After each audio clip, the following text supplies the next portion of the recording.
دوستو یہ صحیح ہے کہ اورنگزیب عالمگیر نے اپنے بوڑھے باپ شاہجہاں کو نظر بند کروایا اور اپنے بڑے بھائیوں داراشکو، شجاع اور مراد کو ان کے انجام تک پہنچایا۔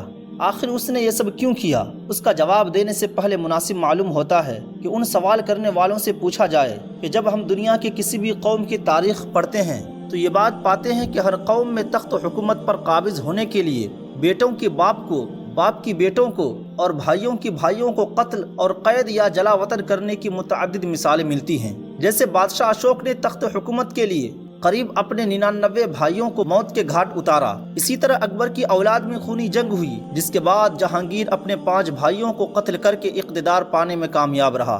پھر جہانگیر کے 4 بیٹے آپس میں برسوں لڑے اور آخرکار شاہجہاں نے سب کو شکست دے کر مغل سلطنت سر پر سجائی۔ اس اعتبار سے جب اقتدار و حکومت حاصل کرنے کے لیے اپنوں کا خون بہانے کی اس دنیا میں ریت رہی ہے تو پھر تنہا اورنگزیب عالمگیر ہی پر کیوں الزام ٹھہرایا جا سکتا ہے؟ یہ سوال تو محض ان معترضین کے لیے ہے جو اس طرح کے الزامات ان پر عائد کرتے ہیں، لیکن بحیثیت مسلمان میرا یہ ماننا ہے کہ اگر کوئی برا کام اکثر لوگ کرنے لگ جائیں تو اکثر لوگوں کے کرنے سے وہ برا کام اچھا نہیں ہو جاتا، بلکہ اس برے کام کو ہمیں برا ہی کہنا ہوگا۔ تو پھر اورنگزیب عالمگیر کے اس عمل کو صحیح کیسے ٹھہرایا جا سکتا ہے؟ تو اس کے لیے عرض یہ ہے کہ اورنگزیب نے یہ سب اپنے بچاؤ کے لیے کیا، اگر وہ اس طرح نہیں کرتے تو خود مارے جاتے۔ اس کی تفصیل جاننے کے لیے ہمیں اس وقت کا پس منظر معلوم کرنا ہوگا، جو کچھ اس طرح ہے کہ جب شاہجہاں جو بوڑھا اور کمزور ہونے کے ساتھ ساتھ پیشاب بند ہونے کی خطرناک بیماری میں ایسا مبتلا ہوا کہ اس کی اس بیماری سے ٹھیک ہونے کی کوئی امید نہ رہی، تو داراشکو نے باپ کی بیماری کا فائدہ اٹھاتے ہوئے اس کو قلعہ بند کر کے اور اس کی موت کی غلط خبر پھیلا کر پورے ملک کی حکومت کے تمام اختیارات اپنے ہاتھ میں لے لیے۔ اس وقت بقیہ تینوں شہزادے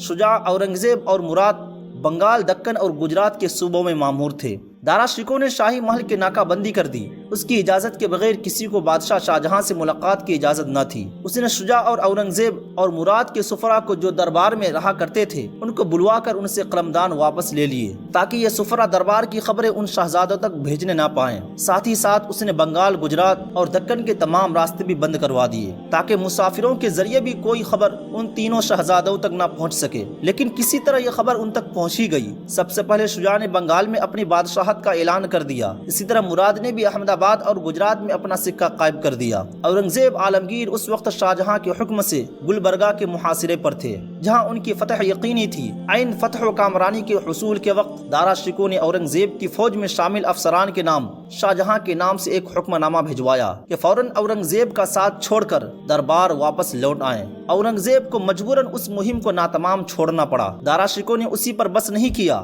بلکہ اس نے اورنگزیب کے سفیر عیسیٰ بیگو کو قتل کروا کر اس کا گھر ضبط کرا دیا اور جودھ پور کے والی مہاراجہ جسونت سنگھ کو فوج اور توپ خانہ دے کر گجرات کی طرف روانہ کیا اور کہا کہ اگر اورنگزیب آگے بڑھنے کی کوشش کرے تو اس کا مقابلہ کیا جائے۔ اس دوران شہزادہ مراد اور اورنگزیب نے کچھ شرائط اور فیصلوں کے بعد یہ طے کیا کہ ہم دونوں ہی اپنی اپنی فوجوں کے ساتھ متحدہ طور پر آگے بڑھیں گے۔ دونوں شہزادوں کے متحد ہو کر پیش قدمی کی خبر پا کر مہاراجہ جسونت سنگھ نے انہیں روکنے کی فوج کشی کی۔ اورنگزیب عالمگیر نے مہاراجہ جسونت سنگھ تک پیغام پہنچایا کہ ہم صرف اپنے والد کی عیادت کے غرض سے جا رہے ہیں، آپ درمیان میں نہ آئیں، لیکن جسونت سنگھ نہ مانا۔ آخرکار دونوں فوجوں کا مقابلہ ہوا جس میں جسونت سنگھ کو زبردست شکست ہوئی اور اس نے راہ فرار اختیار کی۔ داراشکو کو جب جسونت سنگھ کی شکست فاش کی خبر ملی تو وہ خود 60,000 سوار کے ساتھ عالمگیر و مراد کے مقابلے کے لیے نکلا۔ چنانچہ سموگر میں جہاں عالمگیر اور مراد کی فوجیں ٹھہری ہوئی تھی، داراشکو کا اپنے بھائیوں سے گھمسان کا معرکہ ہوا جس میں داراشکو کو کراری شکست ہوئی اور عالمگیر و مراد فتح یاب ہوئے۔ پھر کچھ دنوں کے بعد داراشکو کو